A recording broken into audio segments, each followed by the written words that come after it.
So, good evening and welcome to a new food4Rhino webinar. Sorry that today I'm not showing my face, but my camera is broken and I'm in a hotel, doing the webinar from a hotel. But well, the important thing is that we have with us Marek Moffet. He's the co-founder and CTO of General Lattice, which is a company focused on the development of advanced design tools and processes to generate lattice architectures. Today, Marek is going to show us their software.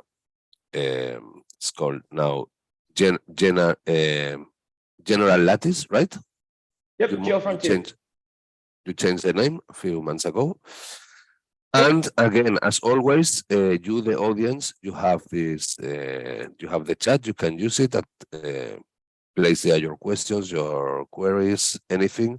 And at the end of Marek's presentation, I will pass him your questions, all right? So Marek, many thanks for being here. And you can start with the presentation. Awesome, Carlos. Yeah, thanks for having me and McNeel in general. Very excited to be here today. Excited to show off some new latticing capabilities. Carlos, can you see my screen there?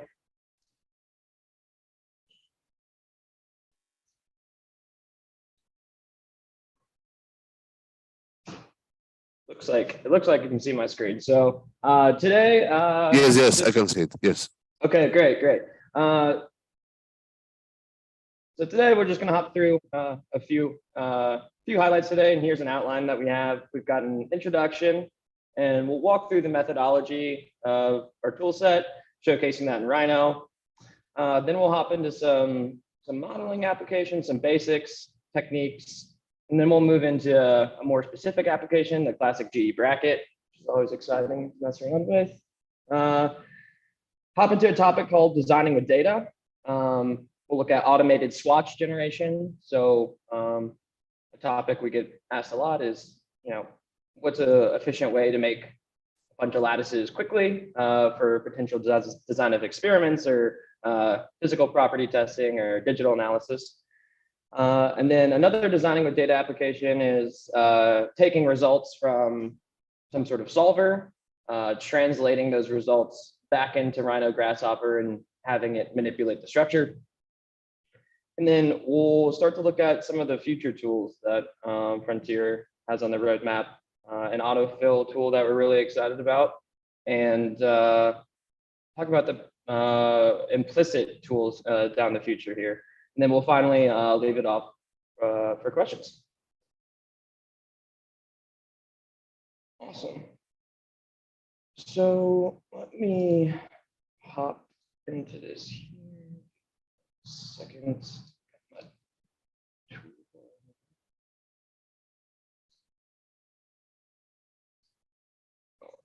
Much better. Great. So again, thank you everyone for joining us. I'm going to hop into our basic methodology of how conformal voxel modeling and how the Frontier toolset works overall. And so once you install the Frontier toolset, we both have Rhino commands and one-to-one Grasshopper commands. And so here I'll be demonstrating our Rhino commands.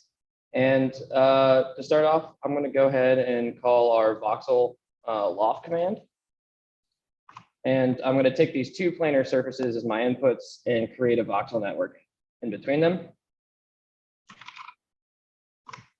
So I'll select these guys.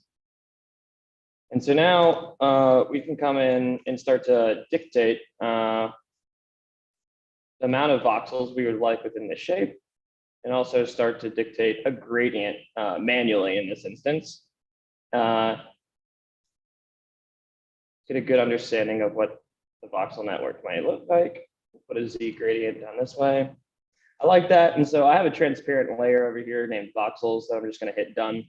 And that's where you're getting this sort of transparent look. It's a good way to look at the voxels. And so what's cool here is we have our voxel network stored on a Rhino layer, which is really powerful when you start to iterate through different lattices. So once we have a voxel network, we can do map to voxels command.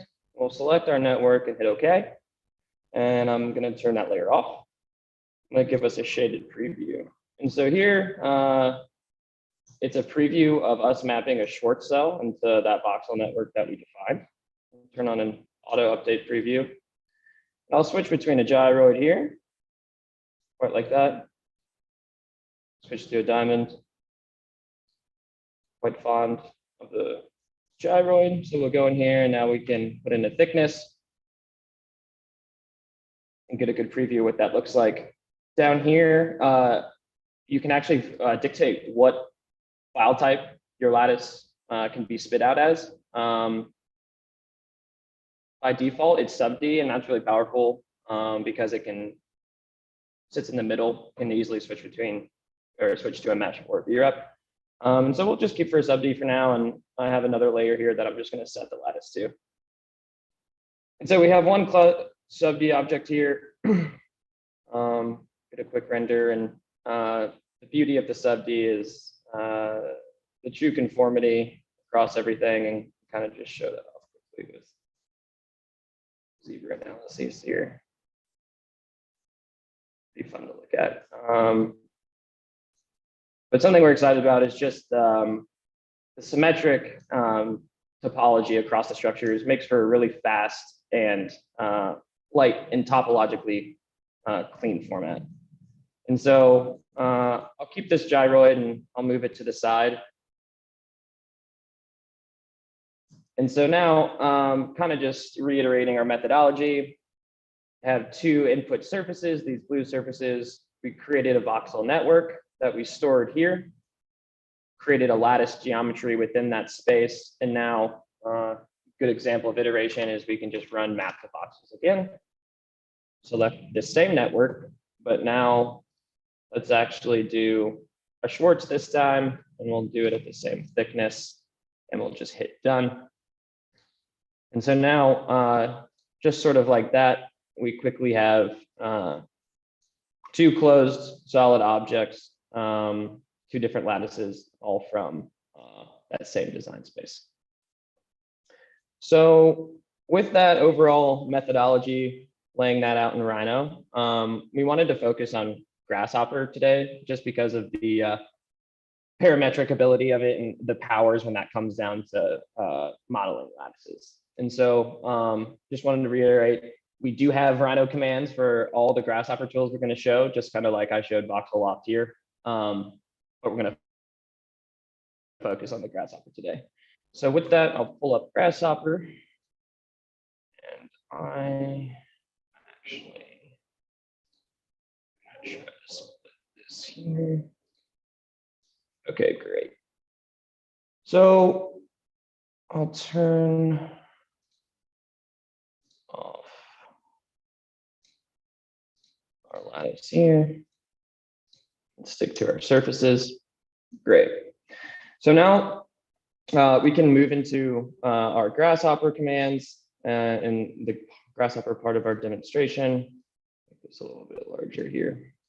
So just to start off, I wanted to continue and just show how the Rhino commands are one-to-one to our Grasshopper commands. So within that same demonstration I just gave within our Rhino tools, creating these lattices here, we're going to do that same thing, but within Grasshopper.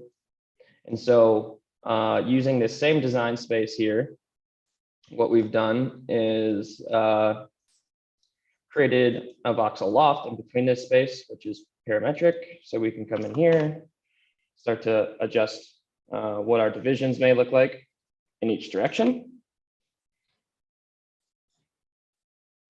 Once we have our voxels, we can choose the unit cell we want to map to it. And then we can thicken our lattice. So in this instance, we have a gyroid being mapped over and over again. And we can come back, we switch this to a different cell. Maybe adjust our parameters. And again, just wanted to show the power of Grasshopper and its parametric ability opposed to running the Rhino commands over and over again. So a lot of power just inherently, and can start to explore member-based structures as well. And truly hats off to the McNeel development team. The multi-pipe function that we're using here to thicken our member lattices is truly, truly powerful. And so just wanted to reiterate, again, creating that same design space between those two planar surfaces. And now what we can show is another benefit of our methodology, which is conformally mapping to complex surfaces. So in this instance, we have two cylindrical surfaces that we're lofting in between. And you can see that the curves truly match this input geometry. And that may seem sort of obvious, but it's something we really aimed to address with having a curved voxel opposed to planar. And just to sort of show the differences is the red here is if you were to use planar voxels or a twisted box workflow. And it's just really difficult to describe that full shape. And there's sort of a one-to-one comparison, green being the curved conformal voxels, and then the red being a twisted planar box mapping. And so we're really excited to focus on that and sort of unlock the design potential that has, and as well as sort of getting way of pinches or any continuities that may be found from planar intersections that can down the line, whether it be analysis or just strength of the structure overall, make it trickier.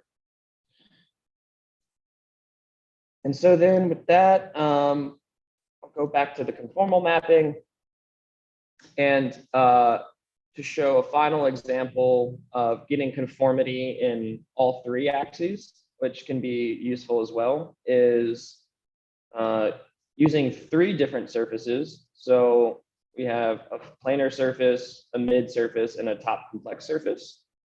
And I'll just switch to that here. And we can see how the structure is now complex in all directions. And really starting to describe that space.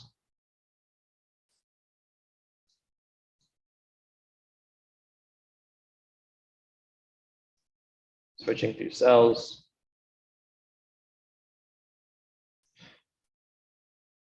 Great, so those are the basics, and this was more of just some of the functionality of our methodology. And now we can move more into applying those techniques.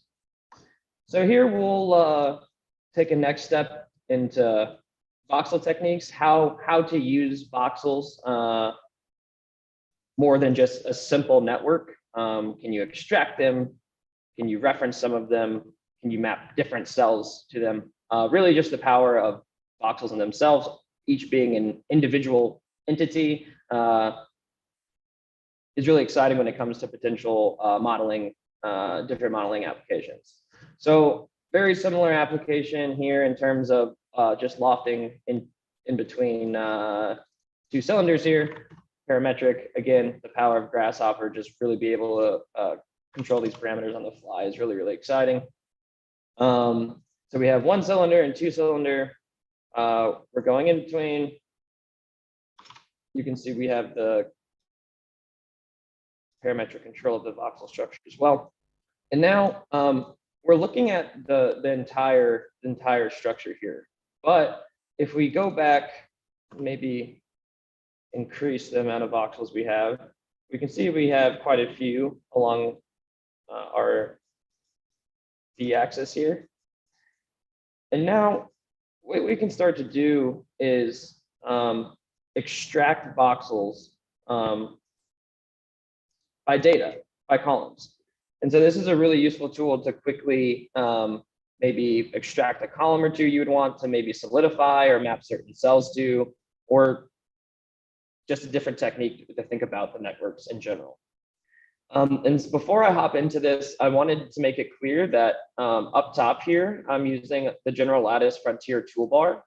All these components on the right side of my mouse here are the ones that are currently inside of Frontier and will exist when downloaded today. Everything here is in development and will be released in a future release here. I'm not sure when, but hopefully soon. And any component you see on my screen that has the black GL logo, that's where that's coming from and will be in Frontier here soon. So just wanted to make that clear. Hopefully that didn't cause too much confusion. So a bunch of new tools coming out we're excited about, and that's what I'll be referencing here today.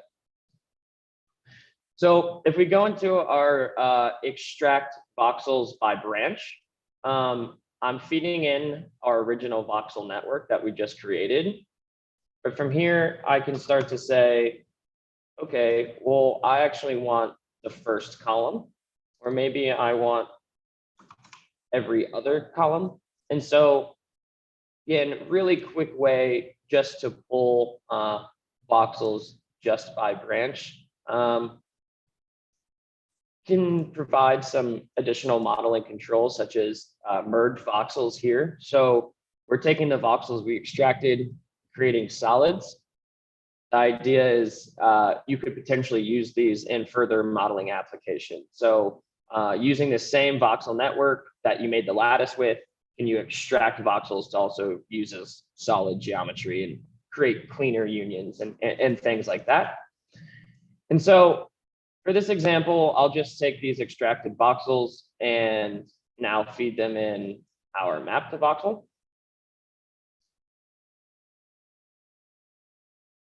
And we're looking at a multi-pipe here.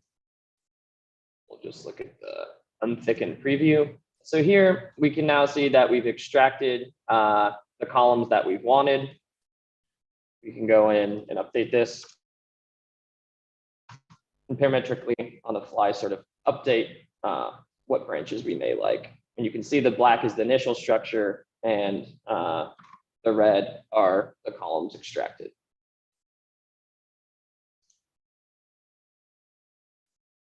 Great. So now we'll move into another technique that for extracting voxels or another way to manipulate your underlying network. And it's more of a manual way, but can also be powerful in terms of sometimes simplicity. It doesn't need a lot of code or anything to work. Sometimes it's just manual is the way to go.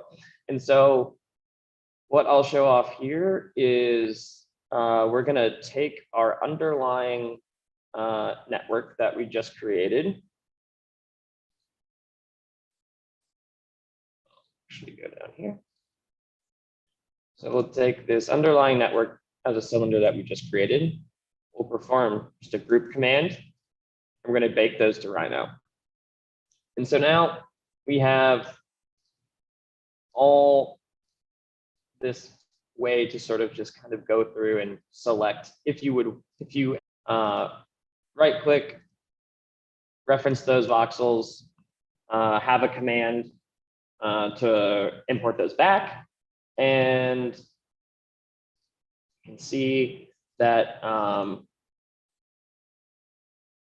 it extracted just the voxels that we referenced from Rhino there.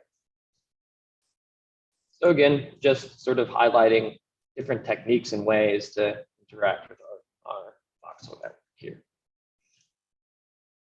Great. And so for the final way that I show is a command that takes actual geometry, so a solid in this instance.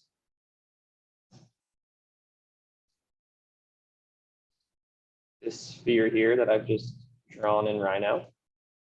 And it's going to look at our underlying network that we've made.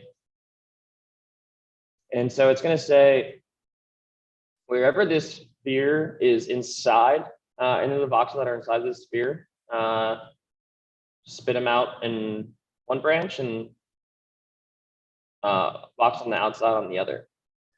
And this is really powerful. One, you could just isolate voxels this way. So like we're seeing on the screen now, you could basically just say, great, like I just want the voxels that intersect this shape. Another way, see, that could be another way to extract columns, sort of more of a crude way, but could certainly get the job done is potentially use if your geometry is planar, sort of find where your midpoint is. You could plop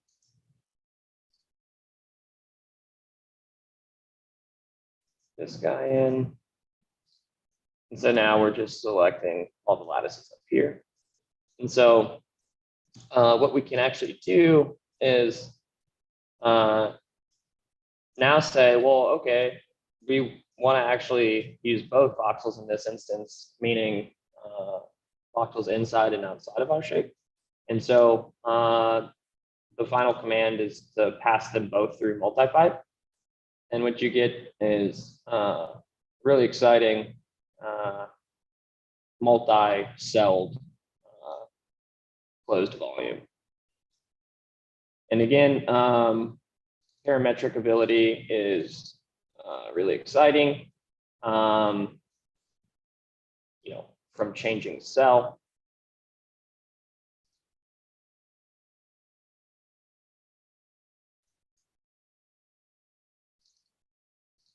It's pretty dense there.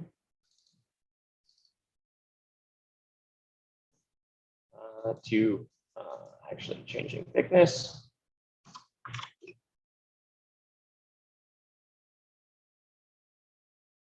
And lots of other great parameters along multipipe that I won't go into today, but are certainly there to even add more parameter and control to your structures.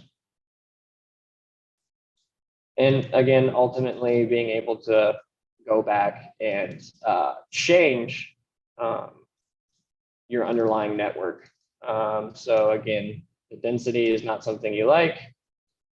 You can always go back to the beginning and update that. Again, opposed to the Rhino tools, having to go and manually do that sort of thing.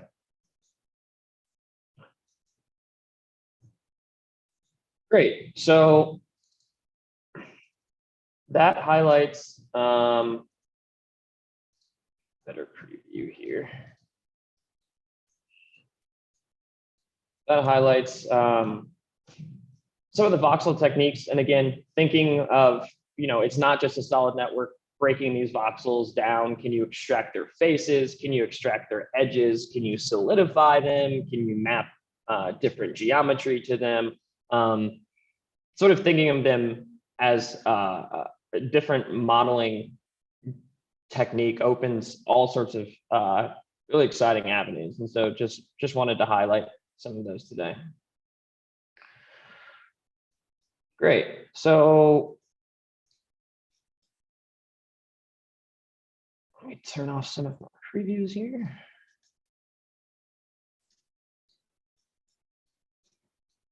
We can move into an application here. And so let me go over to my layers. I'll pull up our bracket. And so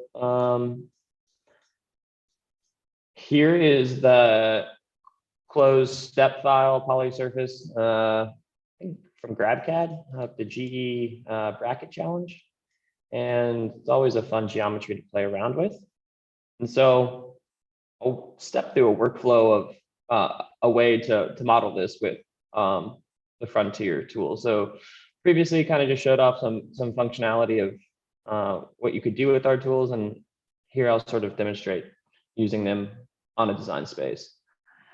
So kind of just looking at this shape quickly, kind of just denoted some areas that I may want to add back in once I lattice this shape. So, you know, extracted some solids around the details that I wanted to capture, such as some of these inner fillets and hole features, and realized that there would most likely be floating lattice around these really thin sections. And so wanted to go in and add some sort of geometry here to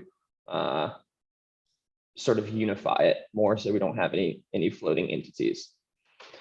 So with this design space in mind, the workflow is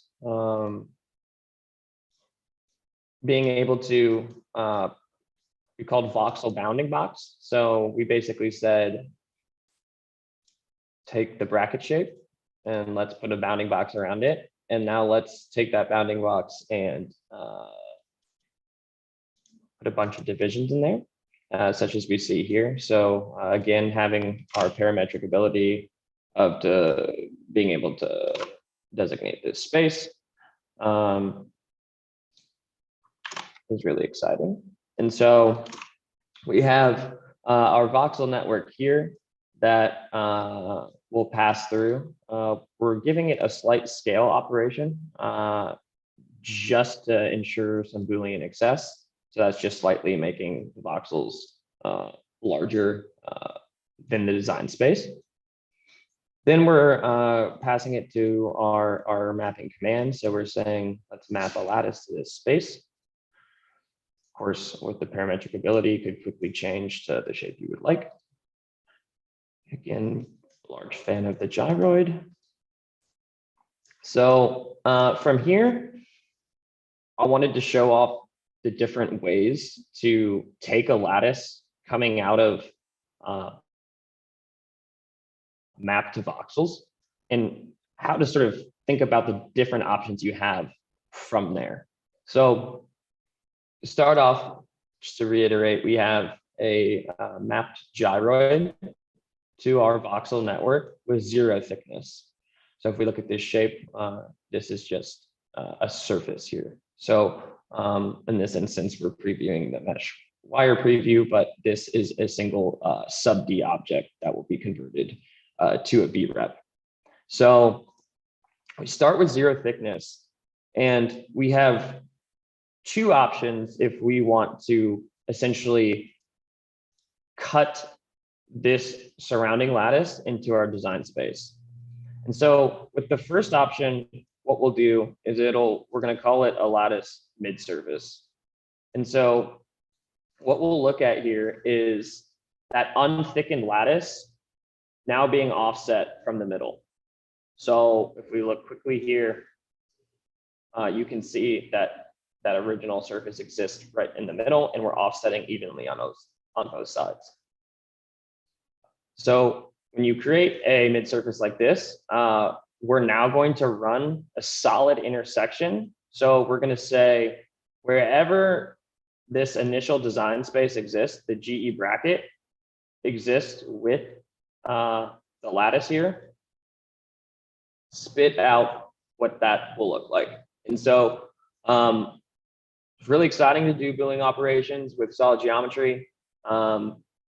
It can be expensive computationally, so it's something to keep in mind.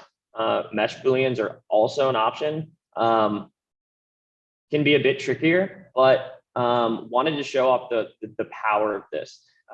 So we're going to take this lattice and intersect it with our shape. We'll wait a second here to let it compute.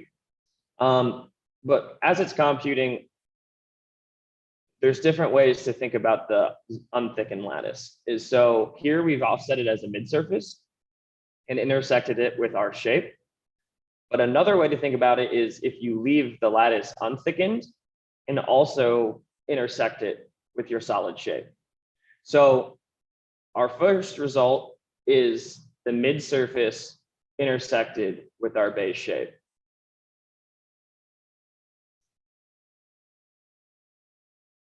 Let's see if we can get a preview of this.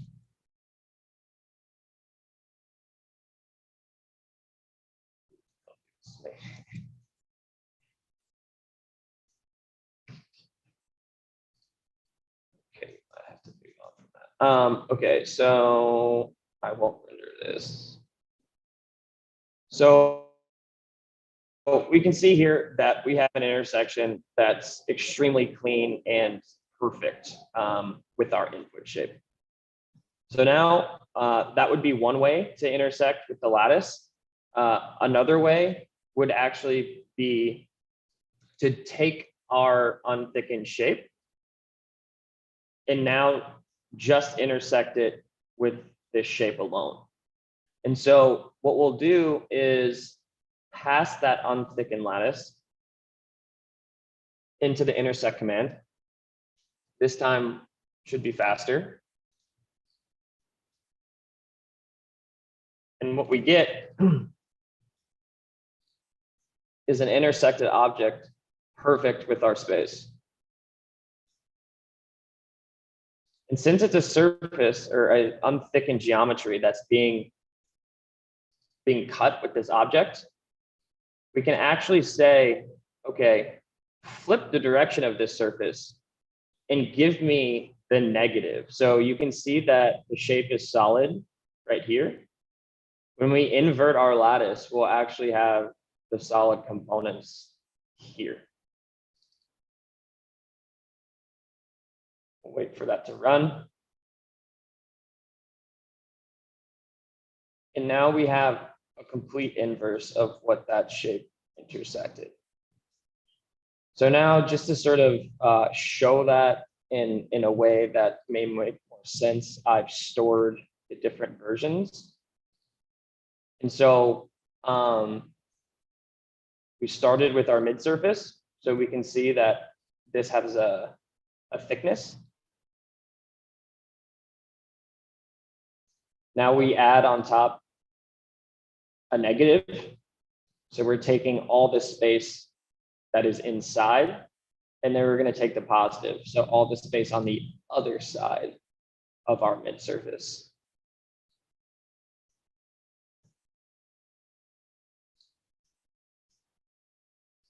And then this was just running a final union through all of the features that I wanted. So it's right here. And now we should be able to get a better look at what we are doing. Great. So again, Rhino's incredible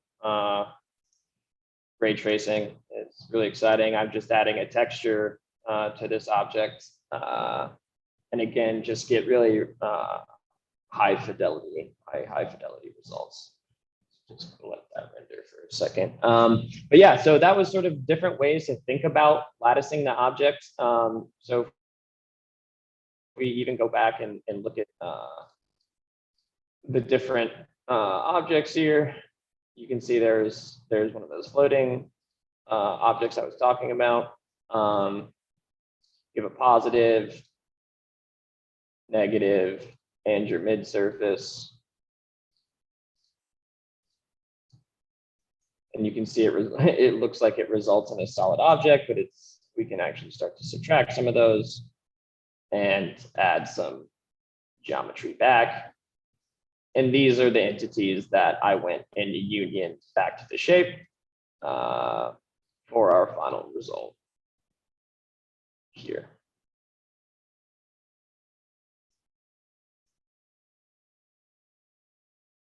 And that's a closed mesh ready to print.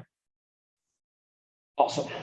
So that was sort of taking our tools through a workflow with a more specific application.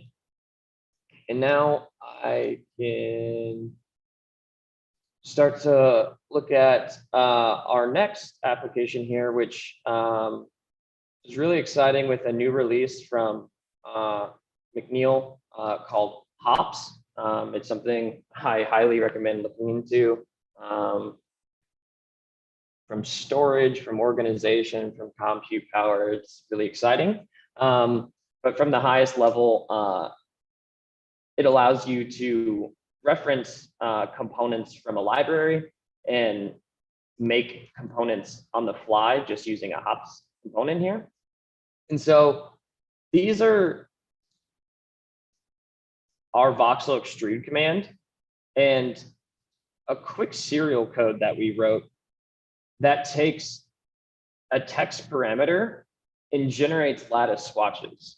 And so this is really powerful for, again, generating a bunch of swatches at one time, not having to write a complex script to go and parameterize every single thing you need, making it easy for potentially other people in a lab per se to quickly do studies without being an expert in Grasshopper per se. And so this simple serial code key here is defined by a unit cell, XYZ divisions, and a thickness. And that's represented down here. In this example, 0, 1, and 2 reference the type of unit cell. So this would actually be Schwartz, a gyroid, and a diamond. 2 divisions by 4 divisions, and with a 0.25 millimeter thickness. And so we're setting our design space at a rectangle of 50 by 50 with a uniform gradient, and we're extruding it 25 millimeters. And so what this results in is a really exciting, way to generate swatches very, very quickly. And so you can see I've sort of just placed the parameters above here.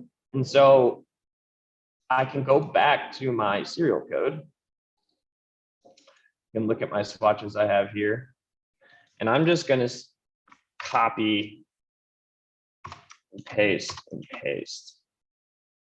And so we'll let that run through hops, and it'll run parallel. So it'll create all these lattices very, very quickly.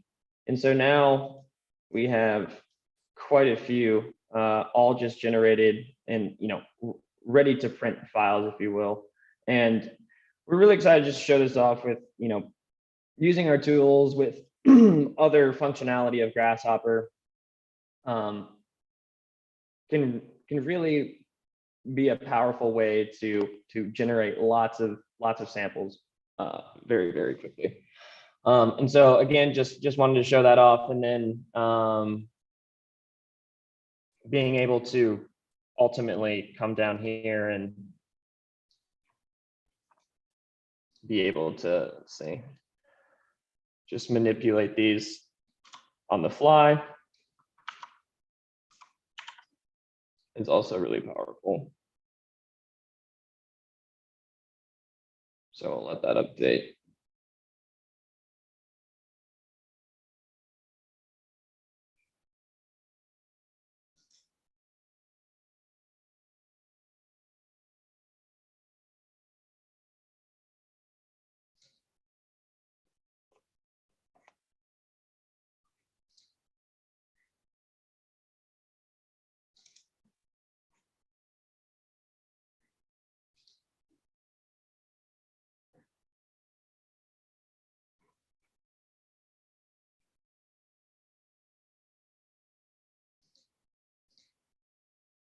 Looks like that might have locked it, unfortunately. Let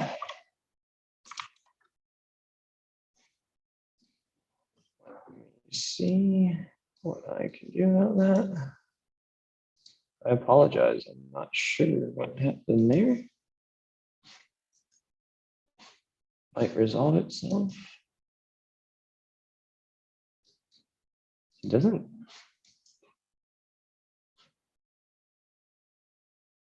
Okay, let's try that again.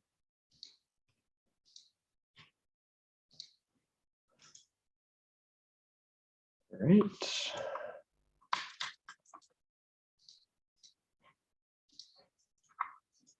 All right, I apologize about that. My Rhino compute got locked up, but we'll move on from that. But again, the thing to highlight from here is taking advantage of some clever ways to compute in parallel.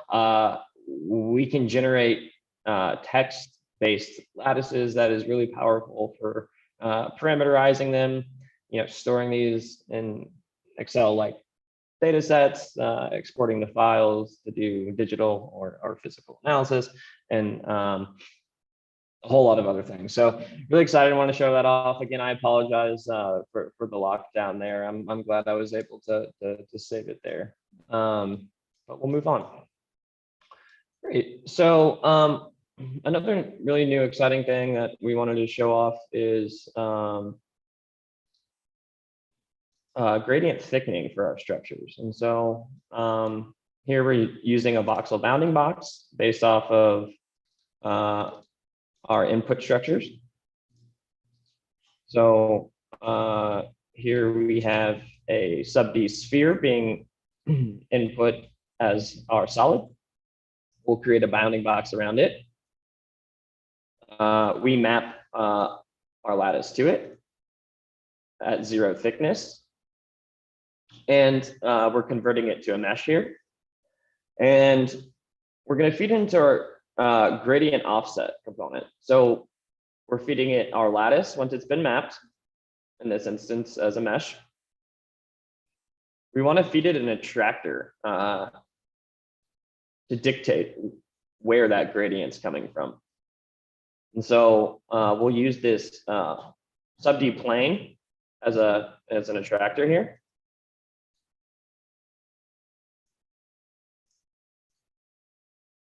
And what we'll get is a gradient thickness from bottom to top. And we can control these parameters. So if we wanted to push that a bit, it'll get thicker and obviously thinner. And we also have a blend multiplier. So this is how it grades. So if I make this quite large, it'll look uniform. So something to play around with is how the structure actually grades, but just wanted to demonstrate that. And of course, always the parametric ability to do that to your full structure. And we can control our resolution as always, which is really nice, sitting inside sub D. Again, switching cells.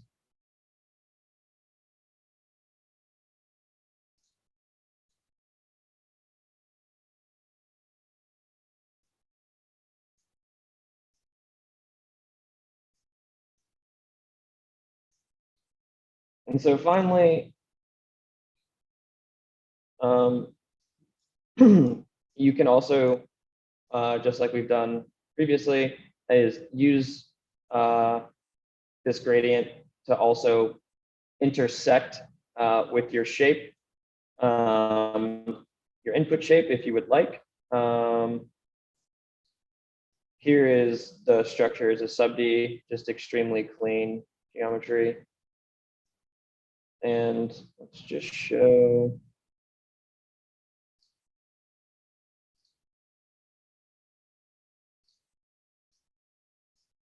So I was using the plane here for an attractor, and move it up here. Now the gradient's flipped. 45-ish.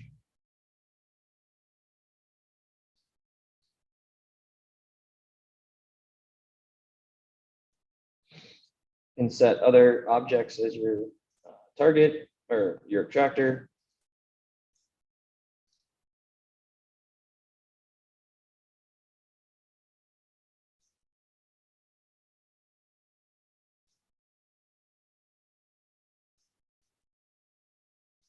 Great. So just wanted to show that implementation. There's also the ability, I'm not showing it here, but coming that we'll be able to do this with member based cells as well. And let's see. Good. Okay. I think that's a good example for the gradient.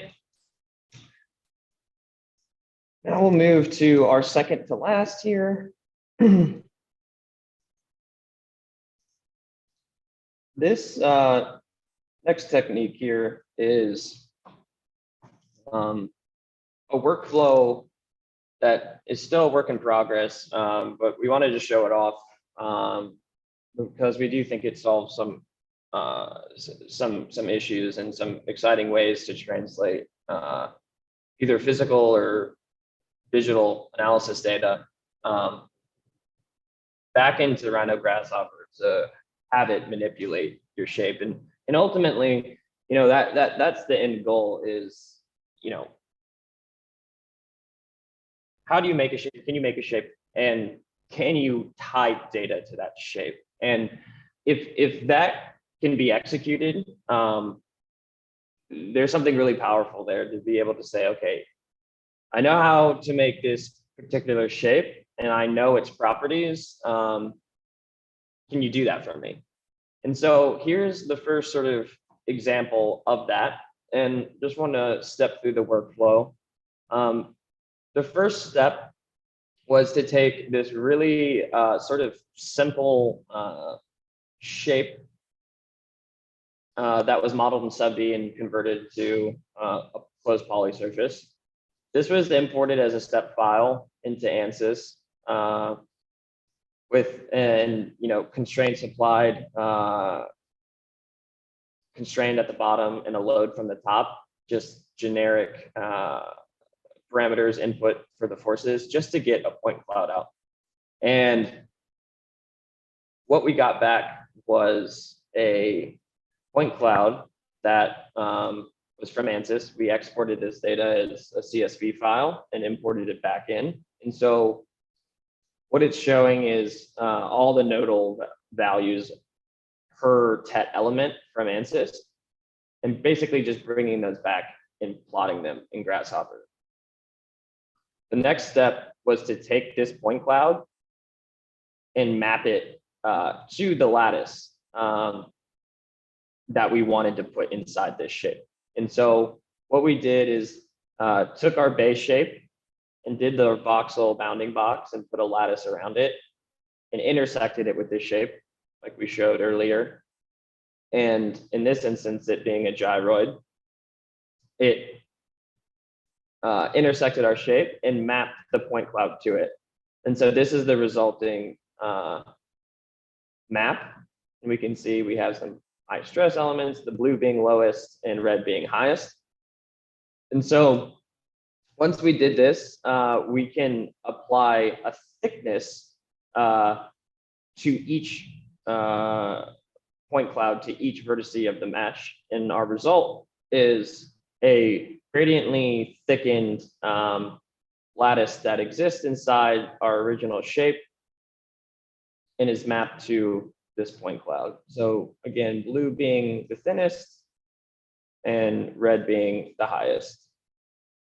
And so again, this workflow of taking quote unquote real analysis data and translating it back into the design space to make suggestions of the initial shape to even put in your space, but then further upon that, take that shape that's now been integrated and now optimize on top of it. And so that's what this workflow aims to show here. And if we'll just wait a quick second, we can, for example, just show the parametric ability again, just switching a cell. So say we ran the analysis and the initial results are saying, okay, well, this lattice makes sense for whatever property you're looking for, it makes sense to actually be your base shape. And then from there, we're going to use the point cloud to further optimize it for this particular application. And so that's what we should see solve here in a second.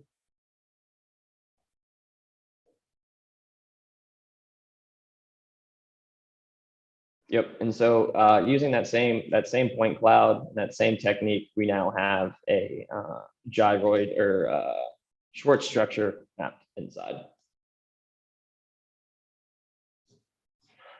Great. So then the final, this is a beta tool that's up and coming. We're pretty excited about it. Just wanted to show it off. How it works is you take a solid and it will attempt to fill that shape with the member-based lattice. And so let's start with this shape here, and we'll say set one sub D.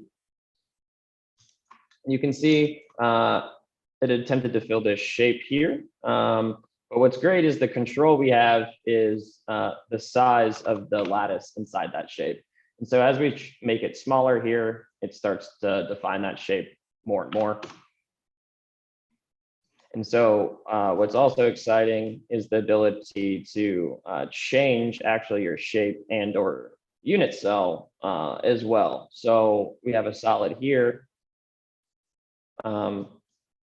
We can see that's pretty dense, like we can open it up a bit. And now we can actually change our unit cell type. So we can go to 0, we can go to triangle based, we can go to a different type of hex map, and finally a even different sort of map here. See if we can make this even bigger. And then this is just a quick piping technique just to get a quick visual of what these things might look like. In here. So again, just changing the shapes around. Maybe we make it denser. Yes, really exciting stuff. So that's coming out, and that's a future release as well. This is a simple pipe. These are all stacked disjoint meshes that can work for 3D printing. But of course, again, hats off to Rhino, McNeel for the multi-pipe. We'll wrap up all these curves for you into a closed mesh, and here's just an example of that here.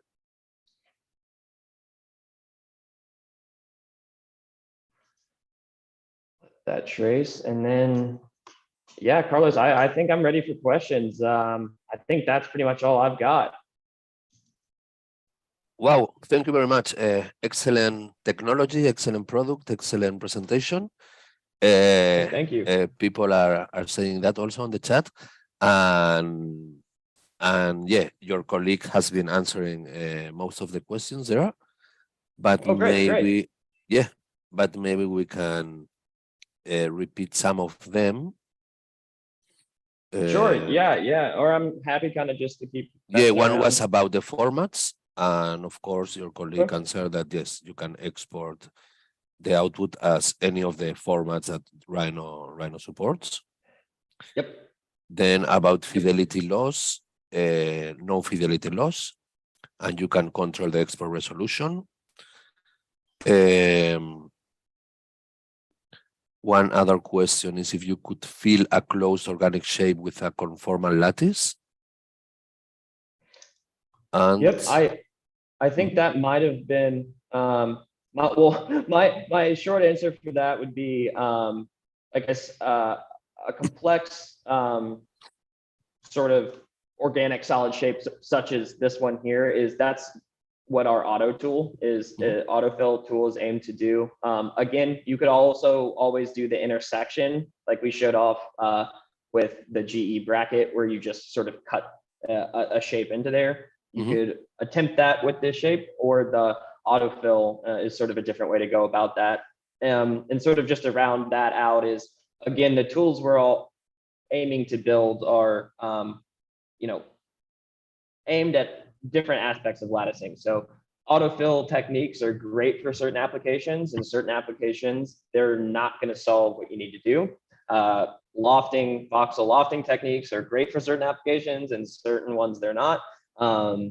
Chopping and filling is great for certain, and certain for not. And so basically just building the best and most tools we can that address certain latticing hurdles in the modeling world is our goal. And that even extends to some of our future development as we look to build some implicit tools as well. So, we're not saying implicit modeling or, voxel modeling is better than the other. They're all just different approaches. Tools in the toolbox, and all can solve, can all just solve different ways of latticing. And that's our end goal, really. Cool. Then there was a more commercial question. If you have any educational licenses, both for schools or for teachers and students? Yeah, so Mineral Lattice is always happy. We're really passionate about working with academia and taking that step forward into computational design and what these tools can really do for certain industries. And so we're always willing to work with academia. So please just reach out via our website. And Okay, we're also always happy to work and just have that conversation. nice. So please contact Marek or Nick through Yeah, the Marek. website. Yep. And Yep. what else? Yeah, if this video will be available to watch later, yes, all of the webinars we organized are recorded and automatically available on this same link because YouTube records it automatically. So if you miss any part of it, you can watch it later on this same link. What else? Yeah, Frontier works only on Rhino 7. If there is anyone here still with Rhino 5 or 6, we recommend you to upgrade to Rhino 7 because there are many new apps like this one and also many new cool features. So we always recommend to work with the latest version. Rhino 7 is the best version ever. Agreed. About, yeah, if you have also network licenses, I mean, so floating licenses for offices. Yes, so that's something else we're working on as well. And again, we're extremely open. So if you're interested in the Frontier licensing, whether it's a team or single use or academia, please just contact us through our website or any of us. We're open to have that conversation. Cool. In the meantime, they can download the evaluation version from food4Rhino, right? Yep, and our website. Yep, it's a 14-day free trial. Then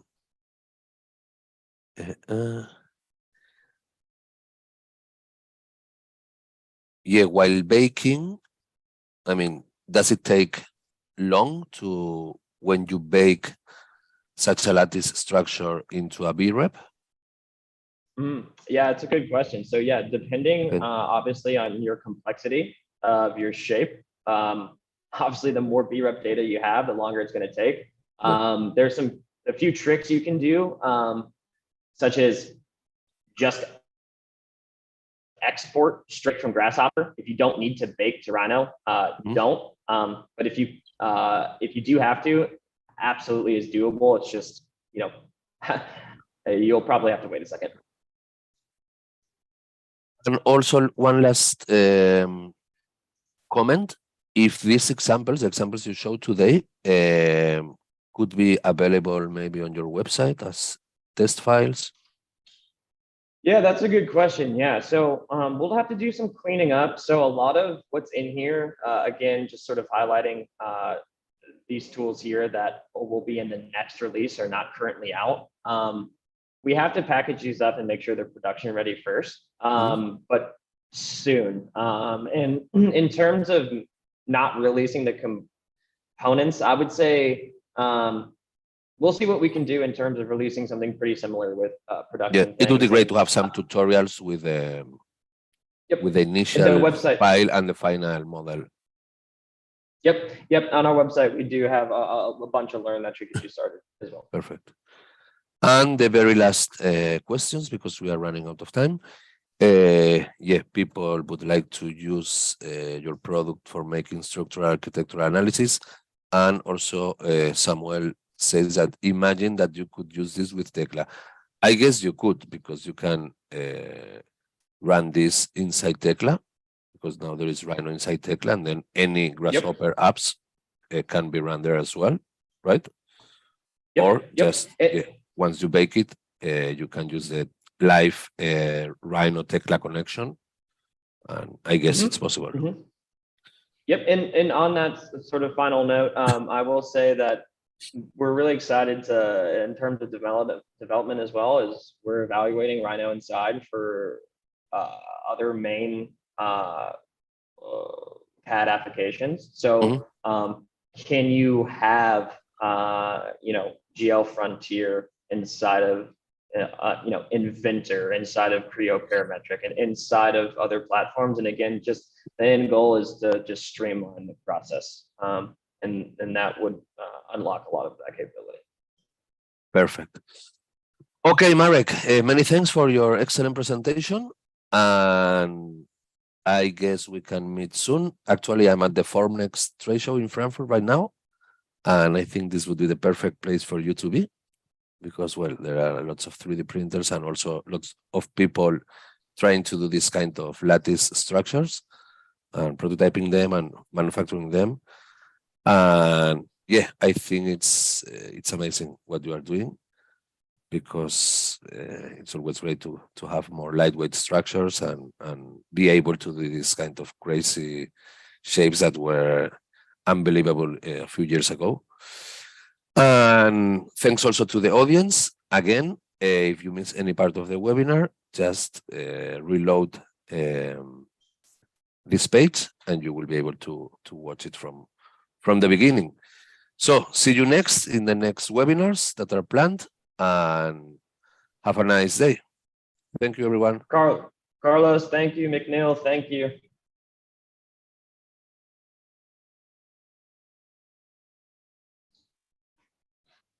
Cool.